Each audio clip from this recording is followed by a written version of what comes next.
Assalamualaikum warahmatullahi wabarakatuh. Salam Budi Luhur. Ketemu lagi dengan Mr. Randy. Kita masih membahas pilar kelima, yaitu tanggung jawab. Kalau di video sebelumnya kita bahas tentang disiplin, sekarang kita akan bahas tanggung jawab. Setiap individu yang hidup pasti punya tanggung jawabnya, dan tanggung jawab itu biasanya berdasarkan peran Mr. Randy. Misalkan Mr. Randy sebagai guru, sebagai kepala sekolah, di rumah sebagai ayah, sebagai suami juga punya 4 peran yang berbeda. Berarti ada 4 tanggung jawab yang Mr. Randy harus lakukan.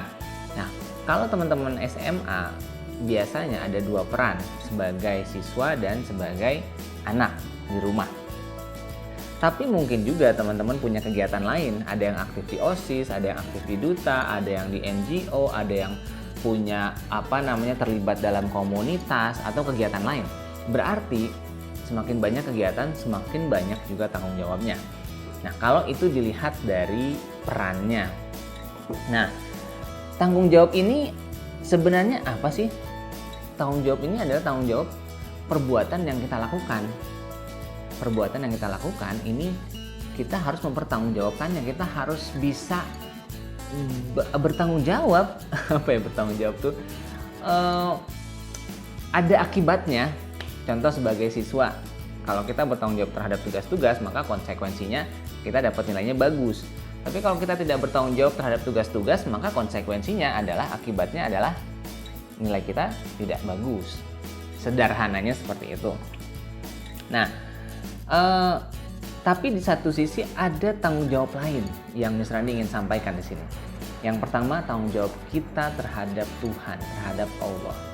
Kenapa? Karena kita punya tanggung jawab ketika kita beribadah, maka tanggung jawab kita kepada Tuhan adalah melaksanakan kewajiban dan menjauhi larangannya. Itu tanggung jawab kita loh terhadap Tuhan yang telah menciptakan kita. Nah, ini penting banget. Balik lagi ke pilar 1. Misalnya pernah bilang kan bahwa pilar kita ini saling berhubungan. Itu yang pertama, tanggung jawab kita terhadap Tuhan. Yang kedua, tanggung jawab kita terhadap keluarga. Apa tanggung jawab kita terhadap keluarga? Yaitu kita saling menyayangi, saling mengasihi, saling mendukung, saling support, saling semuanya. Karena kita keluarga adalah komunitas terkecil yang kita bisa saling berbagi. Jadi jangan sampai di keluarga sendiri kita ada masalah.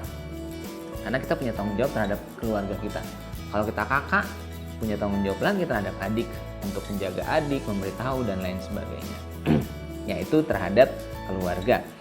Yang ketiga, tanggung jawab terhadap diri sendiri. Nah, ini penting banget. Kenapa tanggung jawab diri sendiri? Karena kita sudah diamanahi tubuh yang sempurna nih, ya kan?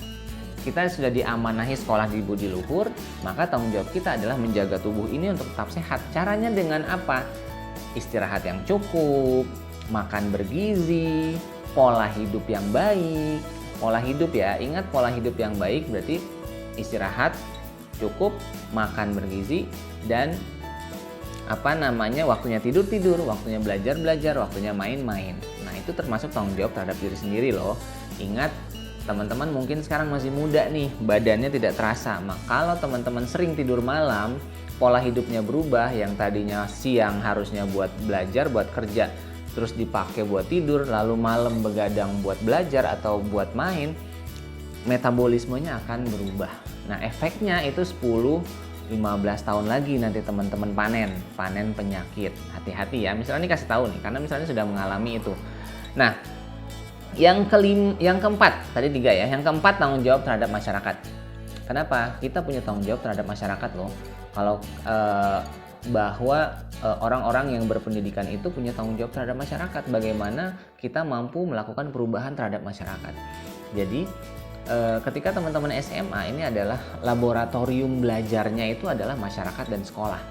Ketika di sekolah kita bisa aktif, berbaur dengan teman-teman yang berbeda ya. Kalau misalkan kita anak IPS berbaur dengan anak IPA di komunitas, anak IPS berbaur dengan anak IPA, keluar dari zona nyamannya berbaur dengan anak IPS. Nah, itu kita belajar sebenarnya. Sekolah adalah laboratorium hidupnya.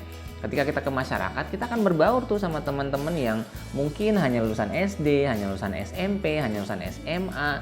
Pola pikirnya akan berbeda. Nah, Itu tanggung jawab kita terhadap masyarakat. Nah, yang terakhir adalah yang kelima, tanggung jawab kita terhadap negara.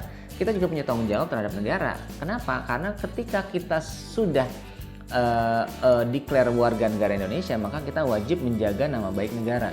Contoh kecil, misalkan kita melakukan pertukaran pelajar keluar, kita ikut lomba ke luar negeri, kita berkunjung ke luar negeri, dan lain sebagainya. Kita sebenarnya membawa nama baik negara. Nah, lalu ketika kita sudah menjadi orang sukses, teman-teman mau kuliah di luar negeri, di Amerika, di Inggris, silahkan. Tapi balik lagi ke Indonesia sebagai tanggung jawab untuk mencerdaskan anak bangsa, gitu ya. Mudah-mudahan negara kita akan melakukan perubahan yang sangat besar. Jadi ketika teman-teman kuliah di luar negeri, balik lagi ke Indonesia, maka teman-teman punya tanggung jawab untuk membenahi sistem pemerintahan kita di Indonesia ini. Oke, itu salah satu tanggung jawab kita terhadap negara. Minimal kita berkontribusi di tingkat yang paling bawah, ya RT, RW, kecamatan, it's okay. Masing-masing semakin tinggi teman-teman punya kekuasaan, semakin besar tanggung jawabnya. Seperti kata Uncle Ben ya, terhadap Spider-Man, great power comes great responsibility. Oke, terima kasih sudah menonton. Assalamualaikum warahmatullahi wabarakatuh. Salam Budi Luhur.